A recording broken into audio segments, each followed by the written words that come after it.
तो हम सब यहाँ पे शुरू करेंगे क्लास 10th का मैथ, है ना। वास्तविक संख्या पहला चैप्टर पढ़ना है। वास्तविक संख्या में आपको 1.1 से लेकर के 1.4 तक पढ़ना होता है, ठीक है। तो हम सब 1.1 से लेकर शुरू से मैथ पढ़ने से पहले आपको कम से कम संख्या के बारे में पता होना चाहिए, ठीक है। संख्या किसे कहते हैं, संख्या कितना प्रकार का होता है, ठीक है। तभी आप समझ पाएंगे कि वास्तविक संख्या क्या होता है, और फिर आगे जो हम जो काम करेंगे चैप्टर वाइज, है ना, उसमें क्या क्या होता है, ठीक है। तो देखिए, सबसे पहले हम संख्या की बात कर लें तो संख्या हर आदमी को पता होना चाहिए, ठीक है। संख्या कितना प्रकार का होता है, संख्या में क्या क्या होता है, क्या परिमेय संख्या होता है, क्या अपरिमेय होता है, ठीक है। ये सारी बातें हर आदमी को आना चाहिए, ठीक है। ये बेसिक है, कम से कम इसके बिना मैथ, क्योंकि नंबर सिस्टम से क्लास 10th में ना 10 नंबर का सवाल आता है, याद रखेंगे। 10 नंबर 1.1 से लेकर के 1.4 तक का जो मैथ होगा उसमें से आपको बोर्ड एग्जाम में 10 नंबर के सवाल आते हैं, ठीक है। तो देखिए सबसे पहले यदि हम बात करें ना तो सबसे पहले क्या होता है कि फंडामेंटल नंबर होता है। क्या? फंडामेंटल, ठीक है। फंडामेंटल नंबर्स के बारे में बात करें तो गणित में टोटल 10 संख्या ही होता है, ठीक है। कौन कौन? 0, 1, 2, 3, 4, 5, 6, 7, 8 और 9। गणित में इसके अलावा कोई संख्या ही नहीं होता है, ठीक है। तो हम इसे क्या बोलेंगे? फंडामेंटल नंबर्स ना बोल करके ना हम इसे क्या बोलेंगे? फंडामेंटल डिजिट बोलेंगे या मूलभूत अंक बोलते हैं, ठीक है। गणित में यही केवल 10 अंक होता है, इसके अलावा कोई और अंक होता ही नहीं है गणित में, ठीक है। तो फंडामेंटल डिजिट कितना? कुल 10। कहाँ से कहाँ तक? 0 से लेकर के 9 तक, ठीक है। अब देखिए, इसके बाद जो आप संख्या जो पढ़ते हैं 10 पर है, 11 पर है ना, 12 पढ़ते हैं, ठीक है। वो सभी कहीं ना कहीं ये इसी संख्याओं से, मतलब फंडामेंटल डिजिट से मिलकर ही बना होता है, ठीक है। जो भी आप 9 के बाद जो भी अब अंक नंबर पढ़ते हैं, देखिए 9 तक के डिजिट है, अंक है। कहाँ तक? हाँ, ये संख्या नहीं है, ये क्या है? अंक है, ठीक है। 9 के बाद जो शुरू होता है 10, 11, 12, वो सब क्या है? संख्या है, वो संख्या है। 0 to 9 क्या है? अंक। 9 के बाद अनंत तक 10, 11, 12, 20, 100 जितना पढ़ते होंगे ना, वो सब क्या है? संख्या है, नंबर्स है, ठीक है। तो 9 के बाद अब जो 10 देख रहे हैं, 11 या 12 या कोई लिख दिया 500, तो देखिए कहीं ना इसी ये फंडामेंटल डिजिट से मिलकर ही बना होगा। यदि आपको बनाना है 500 ना, तो ये 5 लेना पड़ेगा ना, फिर 0 को लेना पड़ेगा 2 बार, तब जाकर के क्या बन जाएगा? 500 बन जाएगा। तो हम सब इसे क्या कहते हैं पता है? फंडामेंटल डिजिट से मिलकर बनने वाले संख्या को हम सब कहते हैं व्युत्पन्न संख्या। क्या? हाँ, व्युत्पन्न संख्या कहते हैं, ठीक है। किसे? फंडामेंटल डिजिट से मिलकर बनने वाली जो भी संख्याएं हैं वो सब क्या है? व्युत्पन्न संख्या कहलाता है, ठीक है। तो याद रखिएगा यहाँ तक। यदि यहाँ की बात करें तो अब देखिए, अब सबसे पहले संख्या परिवार के बारे में पता होना चाहिए, है ना। संख्या फैमिली के बारे में पता होना चाहिए कि संख्या फैमिली क्या क्या होता है वो जानिए। तो सबसे पहले जानते हैं क्या होता है? सबसे पहले होता है प्राकृत संख्या। कौन संख्या? हाँ, जिसे लिखते हैं क्या? नेचुरल नंबर, है ना, नेचुरल नंबर्स, ठीक है। प्राकृत संख्या क्या होता है तो याद रखेंगे, आप गिनती जो भी गिनते हैं 1 से लेकर के 100 तक, है ना, शुरू 1 से करते हैं, तो यानी हम बोल सकते क्या है कि 1 से शुरू होने वाली संख्या को ना हम सब क्या बोलेंगे? प्राकृत संख्या। 1, 2, 3, 4, 5, 6, कहाँ तक? इनफिनाइट तक। क्या संख्या का कोई अंत है? नहीं, संख्या का कोई अंत नहीं, ये अनंत है, मतलब ये इनफिनाइट है, ठीक है। तो प्राकृत संख्या क्या बोलेंगे जी? यदि हम इसकी परिभाषा की बात करें तो क्या बोल सकते हैं कि गिनती के संख्या को ना प्राकृत संख्या कहेंगे, या फिर 1 से शुरू होने वाली संख्या को क्या बोलेंगे हम सब? प्राकृत संख्या बोलेंगे, ठीक है। कोई पूछा आपसे, बताइए कि सबसे छोटी प्राकृत संख्या कौन? 1। और सबसे बड़ी प्राकृत संख्या कौन? तो नहीं होता है। यानी प्राकृत संख्या में सबसे बड़ा कोई होता ही नहीं है। क्यों नहीं होता? क्योंकि संख्या कोई अंत ही नहीं है। अंत होता हो तो संख्या वो होगा, छोटा या बड़ा होगा, लेकिन शुरू तो हुआ 1 से तो वो छोटा, लेकिन चलता ही रह जाता है, उसका कोई वो कहीं पर जाकर रुकता भी नहीं है, है ना। इसीलिए वो क्या है, यानी प्राकृत संख्या का कोई संख्या बड़ी संख्या नहीं होता है। ठीक है, तो आप जान गए। कोई पूछा आपसे कि बताइए प्राकृत संख्या कहते हैं किसको भाई? तो 1 से शुरू होने वाली संख्या को नाम से क्या कहते हैं? प्राकृत संख्या कहते हैं। ठीक है, चलिए दूसरा देखिए क्या होता है संख्या। प्राकृत संख्या के बाद दूसरा होता है पूर्ण संख्या। ठीक है, क्या होता है? जिसको बोलते हैं सब बोलते हैं होल नंबर। ठीक है, इसका क्या बोलते हैं अंग्रेजी में? होल नंबर्स बोलते हैं। ठीक है, देखिए नाम होता क्या है? नाम है क्या? पूर्ण संख्या ना। पूर्ण का मतलब पूरा। आप अभी जो पढ़े प्राकृत संख्या कहाँ से? 1 से। क्या बताइए संख्या पूरा था? यदि परिवार में भाई बहन माता पिता हों और दादा दादी सब हैं, लेकिन उस घर में दादा ना हो, दादा के अलावा सब हो, और कोई आपसे पूछा कि क्या बताइए वो परिवार पूर्ण है, तो बताइए क्या वो परिवार पूर्ण होगा? नहीं। क्यों नहीं होगा? क्योंकि उसमें एक आदमी नहीं है। यदि पूरा आदमी होते तो वो परिवार पूर्ण होता, है ना। उसी प्रकार से देखिए प्राकृत तो शुरू कहाँ से हुआ? 1 से, तो ये संख्या पूर्ण नहीं है। पूर्ण कब होगा? यानी हम सब शुरू करेंगे कहाँ से? कितना हुआ? 0 से, है ना। इस प्रकार से तो ये क्या कहलाता है? पूर्ण संख्या। यानी जब प्राकृत संख्या के आगे हम क्या लगा देते हैं? 0 लगा देते हैं, या फिर हम सब 0 से गिनना शुरू करते हैं, तो उस प्रकार के जो संख्या होता है वो क्या होता है? पूर्ण संख्या कहलाता है। यानी प्राकृत शुरू कहाँ से? और पूर्ण शुरू कहाँ से? हाँ, क्या यह प्राकृत है ना? यदि इसके आगे क्या लगा दिए? 0, तो क्या प्राकृत रहा? नहीं, पूर्ण बन गया। क्यों? क्योंकि शुरू हुआ 0 से, है ना। तो ये क्या है? पूर्ण संख्या। ठीक है, अब देखिए तो याद रखेंगे 0 से शुरू होने वाली संख्या को पूर्ण संख्या कहते हैं, है ना।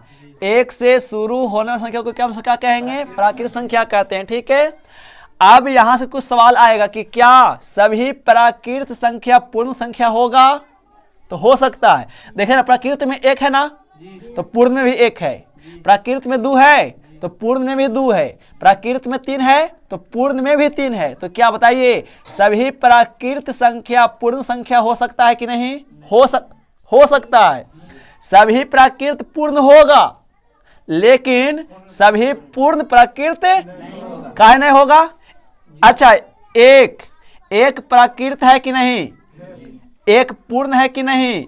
है। तो एक प्राकृत भी है, एक पूर्ण भी है। क्यों? क्योंकि एक प्राकृत में भी आ रहा है और एक पूर्ण में भी आ रहा है, इसीलिए एक क्या होगा? प्राकृत भी है और पूर्ण भी है। लेकिन क्या 0 देखिए तो 0 पूर्ण में तो आ रहा है, लेकिन क्या प्राकृत में आ रहा है? नहीं आ रहा है। यानी क्या 0 एक प्राकृत संख्या एक पूर्ण संख्या है? हाँ, 0 एक पूर्ण संख्या है, प्राकृत संख्या हाँ प्राकृत संख्या नहीं है। तो बताइए सभी प्राकृत संख्याएं पूर्ण संख्या हो सकता है, लेकिन सभी पूर्ण प्राकृत नहीं हो सकता। ठीक है, तो इसको पहले लिखिए इतना बातों को आप। अगला जो हम सब को जो पढ़ना है ना, वो क्या पढ़ना है? हाँ, पूर्णांक संख्या। हम सब जिसे क्या कहते हैं अंग्रेजी में? Integer number. क्या? इंटीजर, INTE, है ना, ZER, इंटीजर्स नंबर। ठीक है, चलिए समझते हैं INTE, इंटीजर्स। ठीक है ना। इंटीजर देखिए नंबर क्या है, यहां से बोल दीजिए। पूर्णांक संख्या है ना, हम सबको अलग क्या पढ़ना है? पूर्णांक संख्या के बारे में पढ़ना। देखिए तो यदि हम पूर्णांक की संधि विच्छेद करें ना, तो पूर्णांक मतलब क्या होता है? पूरा अंक। पूर्णांक ना, पूरा अंक। क्या पूर्ण में अभी पूर्णांक संख्या था? पूर्ण का शुरू कहां से? 0 से। क्या इस पूर्ण संख्या में संख्या 0 से आ रहा था? नहीं आ रहा था। यानी पूर्ण संख्या की शुरुआत कहां से हुई? 0 से। और 0 से संख्या छोटा क्या हो सकता है? माइनस में कितना? 0। यदि कोई आपको बोले कि 0 से छोटा कितना, तो संख्या माइनस में आ सकता है ना। और किससे बड़ा, 0 से बड़ा संख्या प्लस में आ सकता है। तो पूर्णांक में ना दोनों संख्याएं आएगा, कैसा वाला, माइनस वाला भी आएगा और संख्या, हाँ, यानी देखिए, यानी एक थैली में मान लीजिए कि संख्या लिखा हुआ है -8, -7, -6, 4 भी है, 2 भी है, संख्या प्लस वाला भी है, यहाँ तक 0 भी है ना। यानी एक झोला में 0 अब रख दीजिए, संख्या रख दीजिए प्लस वाला, संख्या रख दीजिए माइनस वाला, तो पूरा झोला को हम क्या बोलेंगे, पूर्णांक संख्या बोलेंगे। यानी पूर्णांक में संख्या प्लस वाला भी आएगा और हाँ, यानी हमसे देखिए क्या होगा, यानी मान लीजिए कि एक नंबर लाइन है, नंबर रेखा है ना, और जानते हैं कि नंबर लाइन के बीच में क्या, 0 से दाएं की ओर संख्या बढ़ता है, यानी संख्या प्लस में होती है, और कहाँ 0 से बाएं की ओर संख्या घटता है माइनस में। तो 0 से बड़ा 1 के बाद, 2 के बाद, 3 के बाद, 4 के बाद, कहाँ तक, प्लस इन्फिनाइट तक, यानी प्लस अनंत तक। अब आइए 0 से छोटा,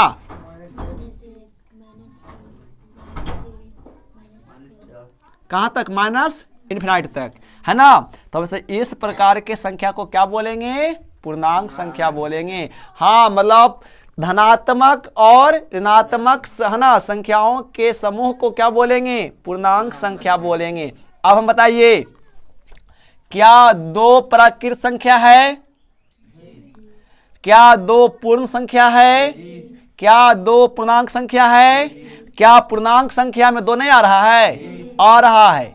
अब क्या -3 एक पूर्णांक संख्या है, पूर्णांक में सब है आवेगा, प्लस वाला और माइनस वाला, और यहाँ तक कि 0 भी आवेगा। तो 0 एक पूर्णांक संख्या है, 0 एक पूर्ण संख्या है। क्या 0 प्राकृत है, नहीं है, 0 प्राकृत, हाँ 0 पूर्णांक है, 0 पूर्ण है, लेकिन 0 प्राकृत नहीं है। लेकिन कोई बात करा 3 का, तो क्या 3 प्राकृत नहीं है, क्यों है, क्योंकि इसमें भी 3 आ रहा है, 3 पूर्ण में भी आ रहा है और 3 पूर्णांक में भी आ रहा है। इसका मतलब बताइए किसका परिवार बड़ा है, प्राकृत का कि पूर्ण का कि पूर्णांक का, पूर्णांक परिवार बड़ा है, पूर्णांक में ये दोनों आ रहा है ना, और इसमें संख्या एगो और आ रहा है, कौन वाला, माइनस वाला आ रहा है ना। तो हमसे क्या बोलेंगे कि धनात्मक और ऋणात्मक संख्याओं के समूह को क्या बोलेंगे, पूर्णांक संख्या कहते हैं। ठीक है, यानी पूर्णांक संख्या 2 प्रकार का होता है। यदि हम बात करें तो पूर्णांक संख्या 2 प्रकार का होता है। एक कैसा पूर्णांक, एक ऋणात्मक पूर्णांक, है ना, एक ऋणात्मक पूर्णांक और एक होगा धनात्मक, मतलब संख्या कैसा वाला, प्लस वाला। तो इसमें क्या क्या होगा भाई, -1, -2, -3, और इसमें क्या होगा जी, हाँ संख्या प्लस वाला 1, 2, है ना, इस प्रकार से। ठीक है, और 0 भी एक और पूर्णांक है, धनात्मक पूर्णांक है। ठीक है, इस करके, ठीक है। तो ये होता है पूर्णांक संख्या, लिखिए इसको। नेगेटिव पूर्णांक की बात करें तो जो देखने में नेगेटिव पूर्णांक छोटा वही नेगेटिव पूर्णांक सबसे बड़ा, और जो देखने में बड़ा ना वो सबसे छोटा। ठीक है, याद रखिए। यानी अब आइए पूर्णांक संख्या के बाद हम सबको पढ़ना है, क्या जानते हैं, हम सबको पढ़ना है परफेक्ट स्क्वायर नंबर, यानी पूर्ण वर्ग संख्या। ठीक है, पहले आइए, हाँ पहले वो पढ़ लेते हैं, पूर्ण वर्ग संख्या और पूर्ण घन संख्या क्या होता है ना, उसके बारे में। ठीक है, तो पूर्णांक के बाद पढ़ना है क्या, पूर्ण वर्ग संख्या, यानी परफेक्ट स्क्वायर नंबर्स। ठीक है, क्या, परफेक्ट स्क्वायर नंबर्स, हाँ परफेक्ट स्क्वायर नंबर्स, पूर्ण वर्ग संख्या। ठीक है, वो जानिए परफेक्ट स्क्वायर नंबर्स की यदि हम बात करें तो देखते हैं नाम क्या है, पूर्ण वर्ग संख्या। ठीक है, जो संख्या, याद रखिए हम सब पूर्ण वर्ग संख्या किसे कहेंगे, तो जो संख्या किसी का वर्ग होता है।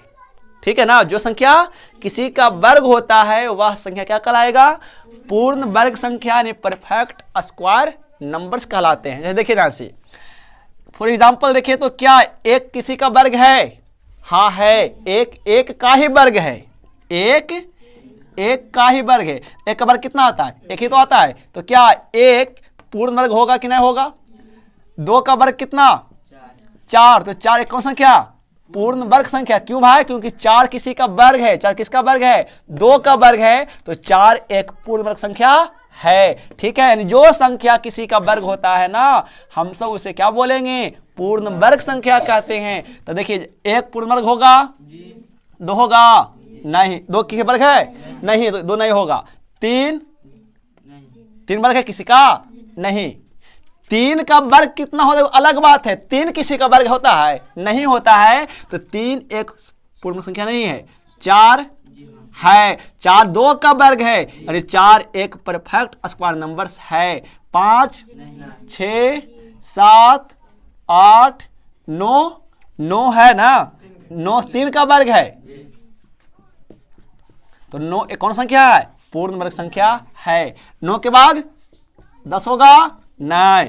11, 12, 13, 14, 15, 16। 16 है। क्यों है? क्योंकि 16 चार का स्क्वायर है। तो 16 क्या है? पूर्ण वर्ग संख्या है। जो संख्या जिस किसी का वर्ग होता है, हम सब उसे पूर्ण वर्ग संख्या कहते हैं। कोई दिक्कत हो जाएगा? देखिए अगला, पूर्ण वर्ग के बाद हमें देखिए एक चीज और क्या पढ़ना है। पूर्ण घन संख्या। क्या? हाँ, पूर्ण घन संख्या यानी परफेक्ट क्यू नंबर्स। ठीक है, ध्यान दीजिए, बोर्ड पे अभी ना दिखना है। ठीक है, आप इसमें क्या पढ़ा कि जो संख्या किसी का वर्ग होता है वो क्या कहलाएगा? पूर्ण वर्ग संख्या। तो ये क्या होगा? घन का मतलब कितना? पावर 3। यानी जो संख्या किसी का घन हो जाए, है ना, जो संख्या किसी का घन होता है वह क्या कहलाएगा? पूर्ण घन संख्या, यानी परफेक्ट क्यू, है ना, परफेक्ट क्यू नंबर कहलाता है। तो देखिए क्या, एक का घन कितना? तो एक का गुणा कितना बार? 3 बार। तो कितना होगा भाई? एक ही तो होगा। तो एक एक पूर्ण घन संख्या है कि नहीं? है ना, क्योंकि एक का वर्ग भी एक के और एक का घन भी एक के होता है ना। तो एक क्या है आपका? पूर्ण घन संख्या है। एक के बाद दो होगा? दो क्या घन है? नहीं होगा।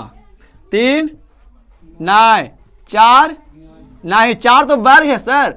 चार तो दो का वर्ग है, तो चार तो पूर्ण वर्ग हुआ ना। अब पढ़ रहे हो क्या? पूर्ण घन पढ़ रहे हो ना, तो चार नहीं होने वाला है। 5 नहीं। 6 नहीं। 7 नहीं। 8 होगा। 8 के का घन है? 8 2 का घन है। 2 इंटू 2 इंटू 2, 2 दूनी के 4 दूनी के 8। तक घन का अर्थ कितना? पावर 3। ठीक है, तो 8 क्या है आपका? एक पूर्ण घन संख्या है। ठीक है, चलिए 8 के बाद देखिए 9 होगा?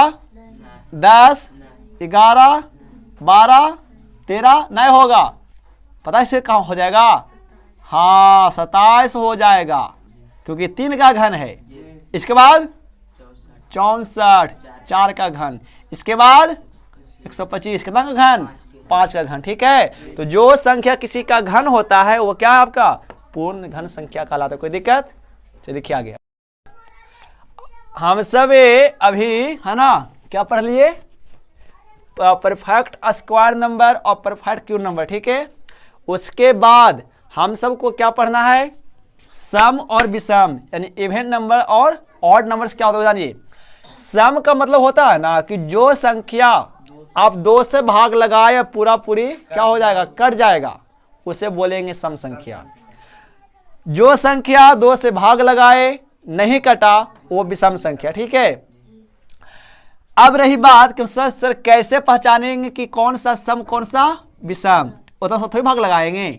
ठीक है, तो याद रखिए, जिस संख्या का इकाई डिजिट यानी इकाई अंक 0 हो, 2 हो, 4 हो, 6 हो या 8 हो, जिसका इकाई अंक 0 रहे, 2 रहे, 4 रहे, 6 रहे या 8 रहे, है ना, वो क्या होगा? सम संख्या। और जिसका इकाई अंक 1 हो, 3 हो, 5 हो और 7 हो, ठीक है ना, और 9 हो, है ना, वो आपका क्या है?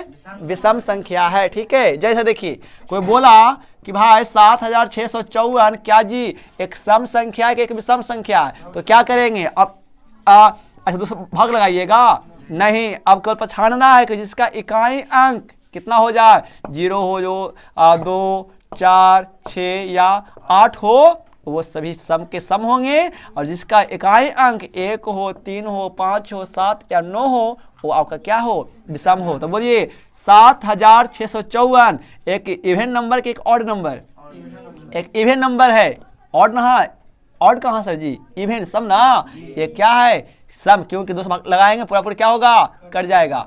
सम संख्या का शेषफल, देखिए इसकी विशेषता, सम संख्या का शेषफल से कितना आएगा 0, जबकि विषम संख्या का जो आपका आने वाला है रिमाइंडर वो कितना आएगा, हमेशा 1 आएगा। देखिए 3 भाग लगा 2 में, तो एक बार में 2 कर दो से नहीं, तो 3 कोची है इसका मतलब 3 एक विषम संख्या है, कोई दिक्कत है ना।